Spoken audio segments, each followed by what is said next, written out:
another episode of Craig's Kitchen. Today we're going to be talking about knives and knife care.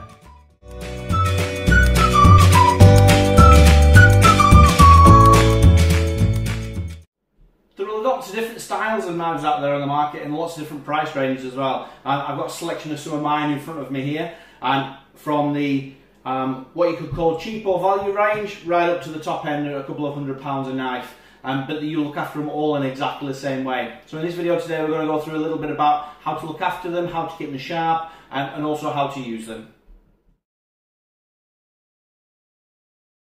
So if we go from one end to the other knives that I have here, I have a turning knife, a tomato knife, a vegetable knife or paring knife, a small chef's knife or chopping knife, a larger chef's knife or chopping knife, a filleting knife, a curved boning knife, a straight boning knife, a Japanese chef's knife, and a Japanese carving knife. And on the end here I've got two different styles of steel. I've got a polishing steel, which is very smooth, and I've got a diamond steel, which is a little bit rougher, which gets the edge on the knives. So let's go through what these knives are for. The turning knife is a peeling knife that can be used for peeling garlic or peeling small items. Also, as its name may give you, it's a turning knife as well. So a classic vegetable peel will be to turn something, which is to give it a barrel shape. That's what this one's for. A tomato knife, as it says on the tin, is for slicing tomatoes. As you may know, tomatoes are very soft fruits, but they have quite tough skins. And if the knife isn't really sharp, as you can see, this one has a nice serration to the blade. So this one is going to give a better cut with its nice serrations. The vegetable knife or paring knife is for cutting small things. It has a very thin blade to allow you to give nice precise slices. The chef's knives are for chopping or slicing very thinly in the way of chiffonade or julienne. We might get onto that a little bit later. The filleting knife is for filleting fish. If I just give that a little bit of flex on the board, you can see it's quite a flexible knife. You can actually bend the blade. That's for getting against the bones of the fish to get all the fillet off nice and smoothly. The curved boning knife is also flexible. That's for getting in between the bones if you're taking maybe a rack of lamb off the bone or something like that. Whereas a straight blade isn't flexible. There's got quite a bit of tension in there, and that's for getting against bones that you don't want to be flexible and you don't want to move anything around.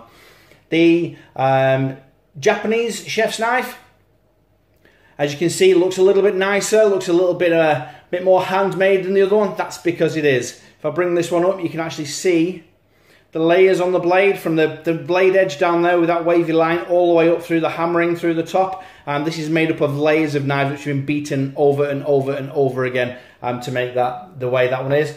Also the same for this Japanese slicer. You can see the layers of steel that actually go up to make the knife itself. These are made from a very soft metal, so they're very easy to keep sharp, but they go blunt quite quickly also. So let's get on to sharpening. A quick and easy demonstration of sharpening a knife. Say this is your blade. So this is the point of the blade and this is the top of the knife. The thinner the blade,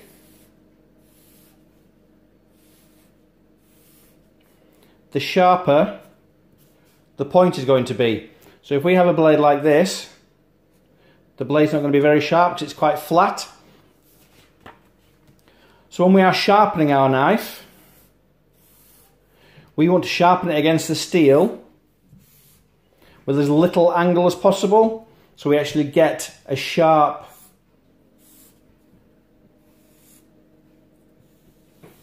edge on our blade, like so.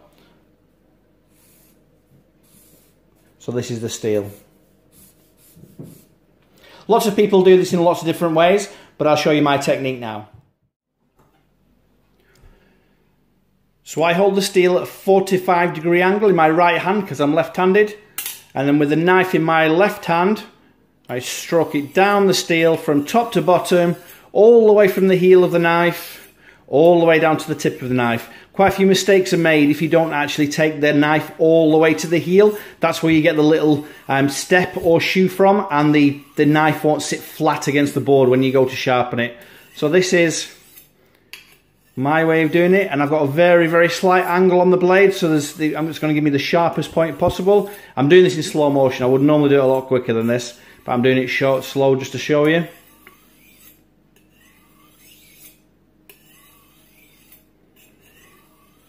And then at normal speed.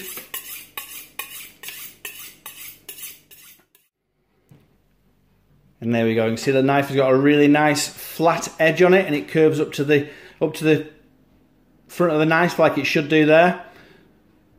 So if I test this knife now, it should have a really nice sharp edge on it. So this is the same piece of paper I used earlier to show you different blade angles on it, and let's see how sharp this knife is.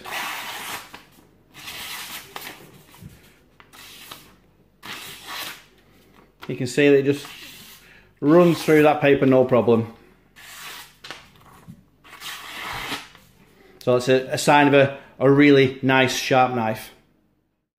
I often ask for recommendations on which knives to use or which knives are the best and things like that, and it all just depends on what you're going to do with those knives. I recommend, and through my career I've always used Victorinox knives because they're relatively cheap or relatively inexpensive, and they also give you a good edge on the blade, and for a beginner or for an intermediate style knife they allow you to keep the blade nice and sharp.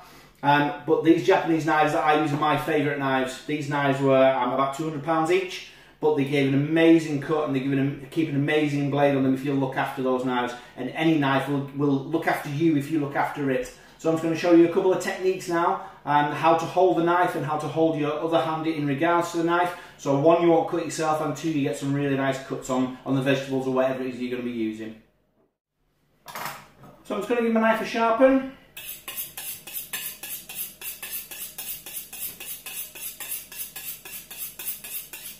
It's very important that once you sharpen the knife, you give the blade a clean with a cloth or a sponge or something like that, or a towel, because the metal actually has to go somewhere and it stays on the blade, so we wipe it off from there. So with the humble potato, I'm going to show you a couple of techniques. So with the knife in the hand, it's to hold the blade. I hold the blade at the top like so, and I put my hand around the knife. So I don't hold the knife back here on the actual blade itself. My finger and thumb sit at the top of the blade, and then I hold the knife around the back like so. This gives you more stability with the knife because you're actually holding the blade. It's not going to tip sideways on you, and with your knife on the handle, it's going to give you a nice action when you start to cut. So there's two main techniques. There's the claw, which is this kind of shape, and there's the bridge, which is this kind of shape.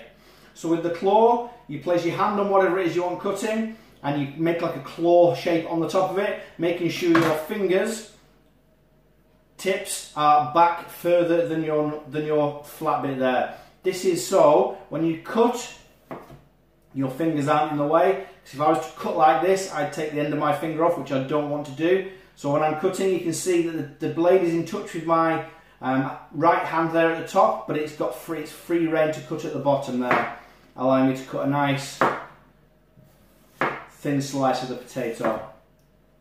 Okay, let me cut a bit off this end. If I wanted to cut this potato in two, and I can't do it this way, I would use the bridge. So I would go over the top and hold it on each side, put the knife through the middle, and cut the potato. That is called the bridge. So I'll just do it again, but I'll do it again the opposite way so you can see. So knife goes over the top, so fingers are nowhere near the blade, and let's cut it into the quarters there. So I'll cut a few more slices like this. So as you can see, my fingers are nowhere near. Okay, so from there I'll get nice, thin, equal slices of potato, and from there we can do a cut, what's called julienne, which is a really fine cut. So again, the blade is moving up and down, but it's nowhere near my fingers.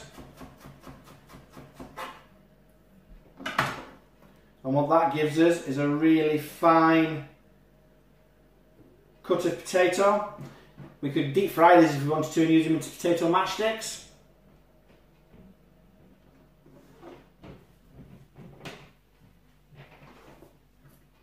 So from there we can go on and do dice. So I shall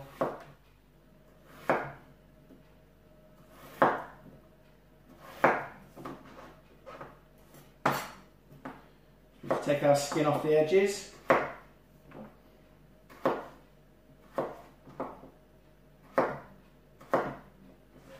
And we have some nice equal-sized diced potato.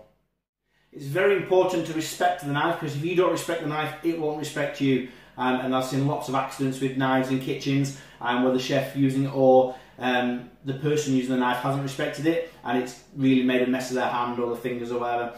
So it's very, very important that you know where the blade of the knife is at all time when using it. I've done a few little cuts of vegetables on the board here, as you can see in this example. I've done dice, julienne, paysanne, which is a peasant cut, which is the triangles. I've done them into roast potatoes, some brunoise, which is small, tiny dice, and some baton. Thanks for watching today's video, and if you like what you see, subscribe to my YouTube channel, Craig Sherrington.